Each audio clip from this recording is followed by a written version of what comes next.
Stop it. Stop it.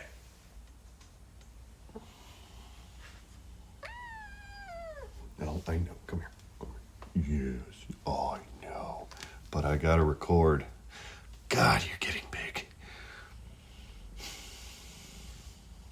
Salutations, fellow nerds. I'm Rick Y, the Wise Guy. Today's January 28, 2025. And yes, as you noticed, I'm back in the old garage again. The old workshop de la Wise Guys. For a while, due to some rather cold temperatures, I had to bring it back inside the office area to work, but hopefully the temperatures will remain consistent and I can keep it in here.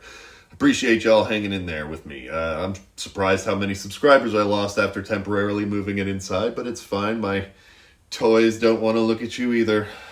All joking aside, I was going to get a space heater in the garage, but I'm trying to keep my spending down so that my better half can enjoy herself if she gets a chance to go to a port.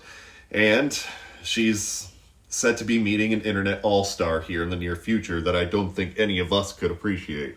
Personally, I'm jealous, but I would never be able to even speak. I'd be super nervous and starstruck. It's an actual internet and global icon. That's right. She's going to meet Mudang. So while she's living it up with the sexiest of international celebrities, I'm going to be kicking it back home with the best YouTube community out there. Trump has been president for 8.5 days. Everything that we have already gone through has occurred in just shy of 2 weeks. The dude is speedrunning his presidency like he's got some secret terminal illness. And if that's the case, y'all give me and my metaphor the credit because I technically called it. If it doesn't happen, though, you can't hold me responsible for two important reasons. One, it was a metaphor, and two, I'm an idiot. But back to the Mango Sapien. In this short time, this dude has shoved so many executive orders out, you wouldn't imagine that he would be leading the party of small government. Here are just a few of my own favorites so far. He withdrew us from the Paris Climate Agreement. He withdrew us from the World Health Organization. He rolled back all protections for transgender individuals and an order that recognizes only two genders, male and female. But it also said that we are all the genders that we're at conception. So, to be clear, that means we're all females.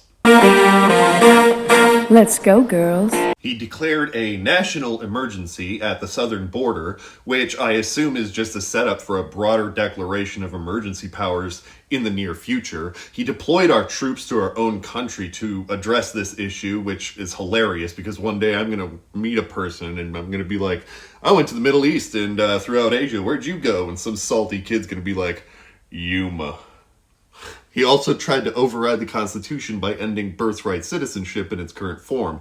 He revoked diversity, equity, and inclusion programs, which transferred numerous federal employees out of their jobs indefinitely. He froze millions of dollars in foreign aid, including funding for certain programs in Gaza. He declassified historical documents relating to the assassinations of JFK, RFK, and Martin Luther King Jr.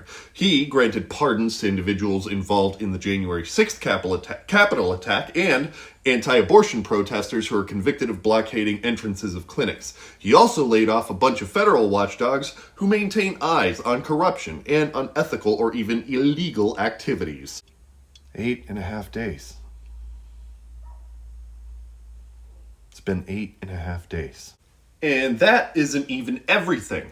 Now, if you're curious why he seems to be sprinting towards impeachment, given that he's already tried to break the law multiple times, I'm going to need you to slow your roll, because the reason he is doing this so soon is because he and his team know that it'll all be challenged legally and will be tied up in courts for a while, and hopefully they can get it to the Supreme Court, wherein I'm guessing they assume the SCOTUS will deem everything just official acts and just kind of let it all slide. I'm not saying that'll happen because some of it is clearly unconstitutional, but so is quite a few of other things that he's done. And here we are. But I also didn't want to come at y'all with just entirely glum news. In fact, I wanted to highlight the amount of ammunition that he has been leveling against any defense he may have in the future, court or congressional proceedings he may have to go through. We can also take a lot of joy in what may be a political canary, because a Democrat won the state Senate seat in Iowa where Trump carried a 21-point victory. So while all of this insane news is indeed kind of heavy, understand that it isn't light for anyone across the country, and clearly some motivation has already begun to build. 2 years. We have 2 years to endure some horse balls. But if a progressive movement is large enough, enthusiastic enough, not only would it be possible to retake the House and impeach this son of a bitch, it will be plausible. But we need to start now. Luckily, I can do this all day. Drop a blue heart in the comments for me, and thanks for sticking around. Y'all come back now. You hear?